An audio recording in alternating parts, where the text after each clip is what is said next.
வணக்கம். நம்ம இன்னைக்கு எங்கே வந்திருக்கோம்னு பார்த்தீங்கன்னா, அழகர் கோயிலுக்கு தான் வந்திருக்கோம். அழகர் கோயில் அப்படின்றது வந்து மதுரையிலிருந்து ஒரு 21 கிலோமீட்டர் தொலைவில் அமைஞ்சிருக்கு. அதாவது அழகர் கோயிலை பற்றி பெருசா சொல்லணும்னு அவசியம் கிடையாது. ஏன்னா ரொம்ப புகழ்பெற்ற ஒரு கோயில். இங்கே நடக்கிற சித்திரை திருவிழா அப்படின்றது இந்தியாவிலே மிகப்பெரிய திருவிழா அப்படின்னு சொல்லலாம். உலக அளவில் கவனிக்கப்பட்ட ஒரு திருவிழா அப்படின்னே சொல்லலாம். அந்த அளவுக்கு ஒரு ஃபேமஸான கோயில். இந்த கோயிலில் தான் யமதர்மராஜன் வந்து தவம் செஞ்சிருக்காரு. அதாவது யமதர்மராஜனுக்கு வந்து சாபம் ஏற்பட்ட போது அந்த சாபத்தை போக்குறதுக்காக இங்க வந்து தவம் பண்ணியிருக்காரு. இந்த மலை அப்படின்றது 7 மலைகளை கொண்டது. இந்த 7 மலை இருக்க இந்த அழகர் கோயில்ல வந்து தவம் புரிகிறாரு யமதர்மராஜன். அப்ப வந்து யமதர்மராஜனுக்கு வந்து பெருமாள் வந்து காட்சி அளிக்கிறாரு. அவர் சாபத்தையும் போக்குறாரு. அதனாலேயே யமதர்மராஜன் பெருமாள்கிட்ட ஒரு வரம் கேட்கிறாரு. அதாவது டெய்லி நான் வந்து உங்களுக்கு பூஜை செய்யணும், அந்த வரம் தாங்க அப்படின்னு கேட்ட உடனே பெருமாளும் அவருக்கு வரம் கொடுத்துடுறாரு. அதன்படியே பெருமாளுக்கு வந்து யமதர்மராஜனே பூஜை செய்கிறாரு அப்படின்றது ஒரு ஐதீகமா இருக்கு. அதாவது அர்த்தஜாம பூஜையில யமதர்மராஜனே வந்து இங்க வந்து வழிபாடு நடத்துறதா இங்க ஒரு ஐதீகம் இருக்கு. இங்க வந்து காவல் தெய்வமா வந்து 18ஆம் படி கருப்பண்ணசாமி இருக்காரு. இவரை வந்து 18ஆம் படியான் அப்படின்னு அழைக்கிறாங்க. ரொம்ப சக்தி வாய்ந்த ஒரு தெய்வம். இவரை கும்பிட்டா நினைச்ச காரியங்கள் கைகூடும் அப்படின்னு சொல்றாங்க.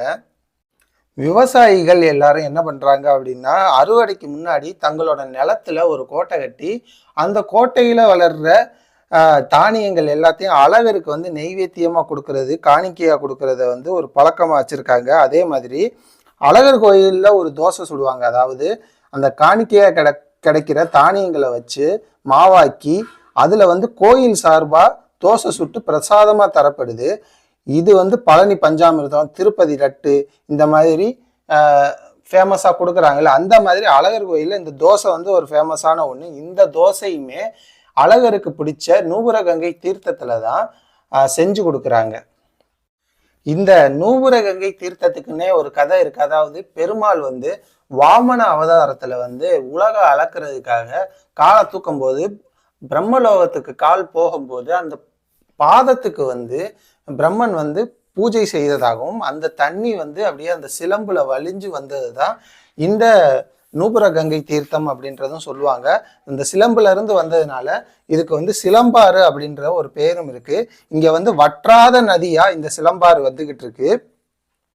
இந்த நூபுரகங்கை தீர்த்தத்துல தான் வந்து நீராடிக்கிட்டு இருக்கும்போது சுதபஸ் அப்படின்ற மகரிஷி வந்து பெருமாளை நினைச்சு தியானத்துல இருக்காரு.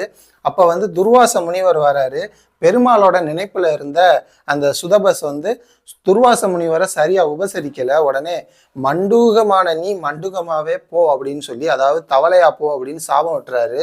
சாபம் வாங்கின சுதபஸ் துர்வாசர்கிட்ட வந்து பெருமாளோட நினைப்புல இருந்ததுனாலதான் என்னால உங்களை சரியா கவனிக்க முடியல, என்னை மன்னிச்சிருங்க அப்படின்னு மன்னிப்பு கேட்கிறாரு.